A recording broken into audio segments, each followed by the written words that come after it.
जय श्री राधे कृष्ण। श्रीमद्भागवत महापुराण प्रथम स्कंद नवम अध्याय। युधिष्ठिरादि का भीष्म जी के पास जाना और भगवान श्री कृष्ण की स्तुति करते हुए भीष्म जी का प्राण त्याग करना।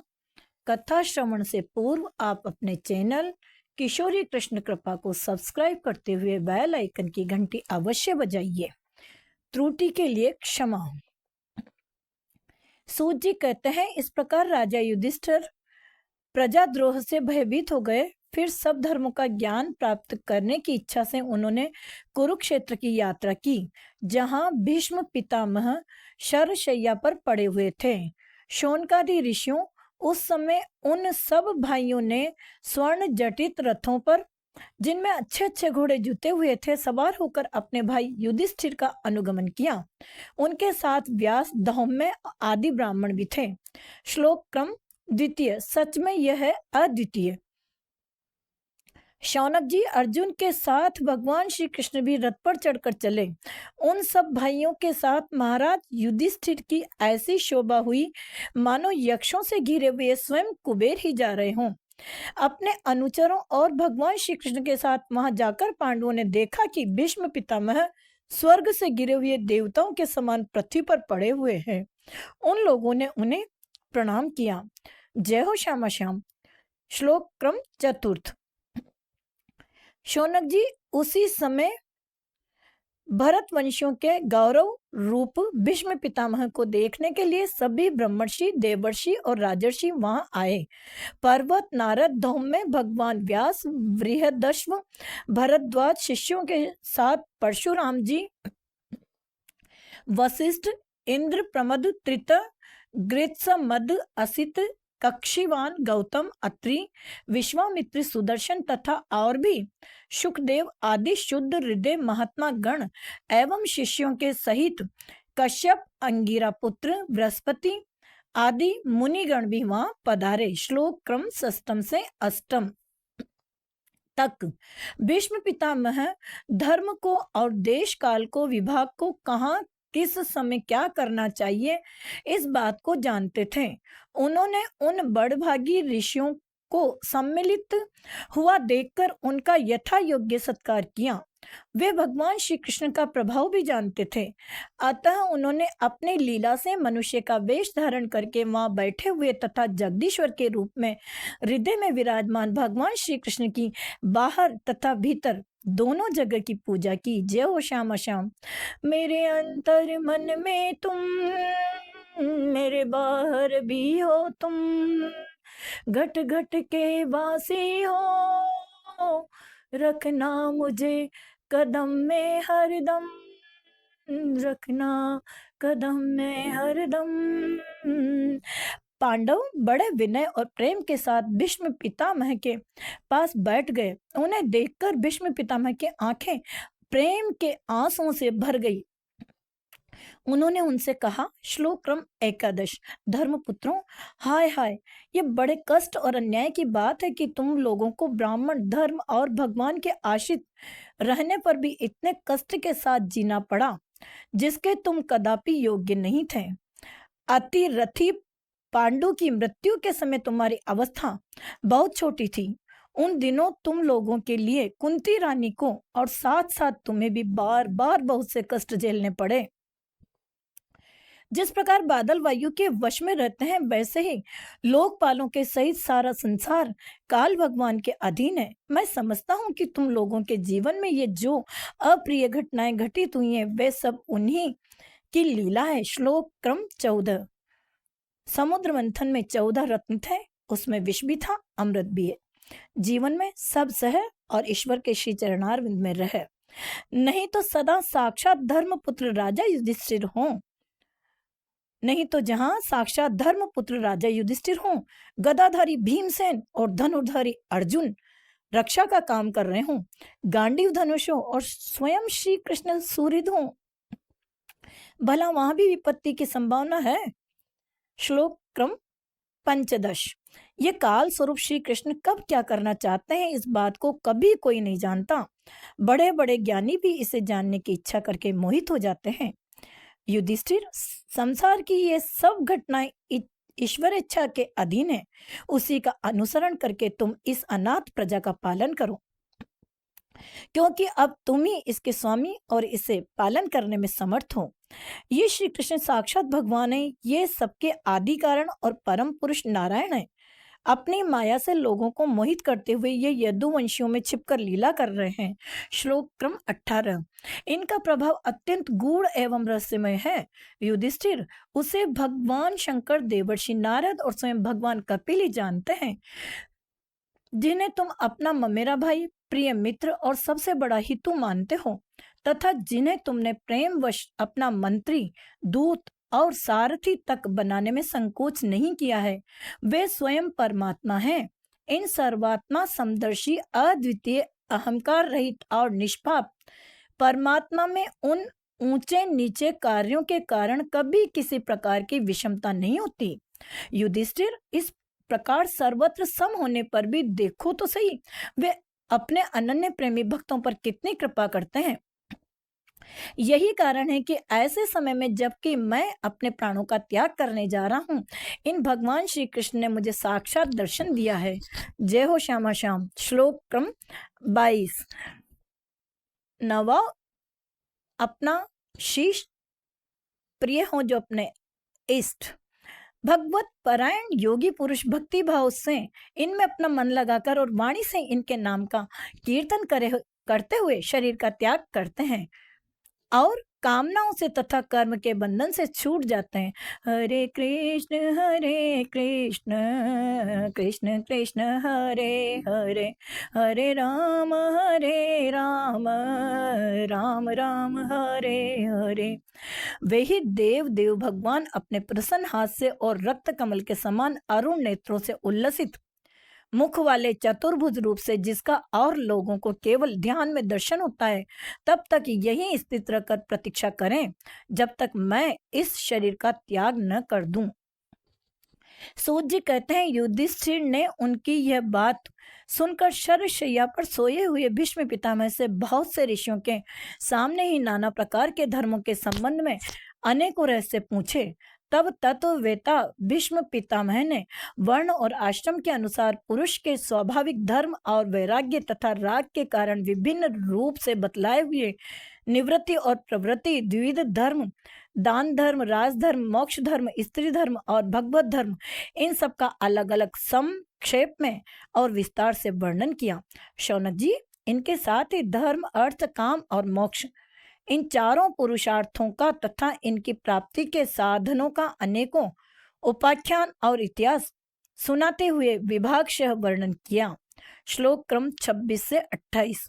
भीष्म पितामह इस प्रकार धर्म का प्रवचन कर ही रहे थे कि वह उत्तरायण का समय आ पहुंचा, जिसे मृत्यु को अपने अधीन रखने वाले भगवत परायण योगी लोग चाहा करते हैं।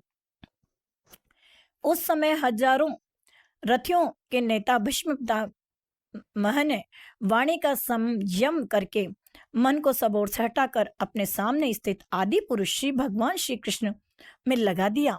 भगवान श्री कृष्ण के सुंदर चतुर्भुज विग्रह पर उस समय पीतांबर फहरा रहा था। भीष्म की आंखें उसी पर एकटक लग गई। भीष्म जी की आंखें, जय हो श्यामा श्याम। उनको शस्त्रों की चोट से जो पीड़ा हो रही थी, वह तो भगवान के दर्शन मात्र से ही तुरंत दूर हो गई थी, तथा भगवान की विशुद्ध धारणा से उनके जो कुछ अशुभ शेष थे वे भी नष्ट हो गए। अब शरीर छोड़ने के समय उन्होंने अपनी समस्त इंद्रियों के वृत्ति विलास को रोक दिया और बड़े प्रेम से भगवान की स्तुति की। श्री भीष्म जी ने कहा, अब मृत्यु के समय में अपनी ये बुद्धि, जो अनेक प्रकार के साधनों का अनुष्ठान करने से अत्यंत शुद्ध एवं कामना रहित हो गई है, यदुवंश शिरोमणि अनंत भगवान श्री कृष्ण जी के श्री चरणों में समर्पित करता हूँ, जो सदा सर्वदा अपने आनंदमय स्वरूप में स्थित रहते हुए ही कभी विहार करने की, लीला करने की इच्छा से प्रकृति को स्वीकार कर लेते हैं, जिससे ये सृष्टि परंपरा चलती है। जय हो श्यामा श्याम। जिनका शरीर त्रिभुवन सुंदर एवं श्याम तमाल के समान सांवला है, जिस पर सूर्य रश्मियों के समान श्रेष्ठ पीतांबर लहराता रहता है और कमल सदृश मुख पर घुंघराली अलकें लटकती रहती हैं, उन अर्जुन सखा श्री कृष्ण में मेरी निष्कपट प्रीति हो। मुझे युद्ध के समय की उनकी वह विलक्षण छवि याद आती है। उनके मुख पर लहराते हुए घुंघराले बाल घोड़ों की टाप की धूल से मटमेले हो गए थे और पसीने की छोटी छोटी बूंदें शोभायमान हो रही थीं।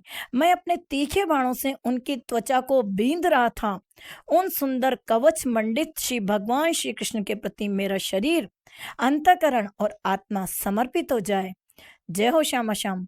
अर्पित करते हैं हम अपना सब कुछ श्यामा श्याम को, मिले सुबह और सांझ सवेरा जीवन में विश्राम को। अपने मित्र अर्जुन की बात सुनकर जो तुरंत ही पांडव सेना और कौरव सेना के बीच में अपना रथ ले आए और वहां स्थित होकर जिन्होंने अपनी दृष्टि से ही शत्रु पक्ष के सैनिकों की आयु छीन ली, उन पार्थ सखा भगवान श्री कृष्ण में मेरी परम प्रीति हो। जय हो श्यामा श्याम। अर्जुन ने जब दूसरे कौरवों की सेना के मुखिया हम लोगों को देखा, तब पाप समझकर वह अपने स्वजनों के वध से विमुख हो गया। उस समय जिन्होंने गीता के रूप में आत्मविद्या का उपदेश करके उसके सामयिक अज्ञान का नाश कर दिया, उन परम पुरुष भगवान श्री कृष्ण जी के श्री चरणों में मेरी प्रीति बनी रहे। जय हो श्यामा श्याम। जय हो श्यामा श्याम। मैंने प्रतिज्ञा कर ली थी कि मैं श्री कृष्ण को शस्त्र ग्रहण कराकर छोड़ूंगा। उसे सत्य ऊंची करने के लिए उन्होंने अपनी शस्त्र ग्रहण न करने की प्रतिज्ञा तोड़ दी। उस समय वे रथ से नीचे कूद पड़े और सिंह जैसे हाथी को मारने के लिए उस पर टूट पड़ता है, वैसे ही रथ का पहिया लेकर मुझ पर झपटे। उस समय वे इतने वेग से दौड़े कि उनके कंधे का दुपट्टा गिर गया और पृथ्वी कांपने लगी। जय श्री श्यामा श्याम। श्री कृष्णा के अंदर जब सुदामा जी आए हैं और उनको समाचार मिला है, तब भगवान इसी गति से दौड़े थे और उनका दुपट्टा मित्र से मिलने के लिए कब गिर गया ये उन्हें पता ही नहीं था। जय हो मित्रता के स्नेह की। मुझ आतताई ने तीखे बाण मार मार कर उनके शरीर का कवच तोड़ डाला था, जिससे सारा शरीर लहूलुहान हो रहा था। अर्जुन के रोकने पर भी वे बलपूर्वक मुझे मारने के लिए मेरी ओर दौड़े आ रहे थे। वे ही श्री भगवान श्री कृष्ण जो ऐसा करते हुए भी मेरे प्रति अनुग्रह और भक्त वत्सलता से परिपूर्ण थे। मेरी एकमात्र गति हो, आश्रय हो।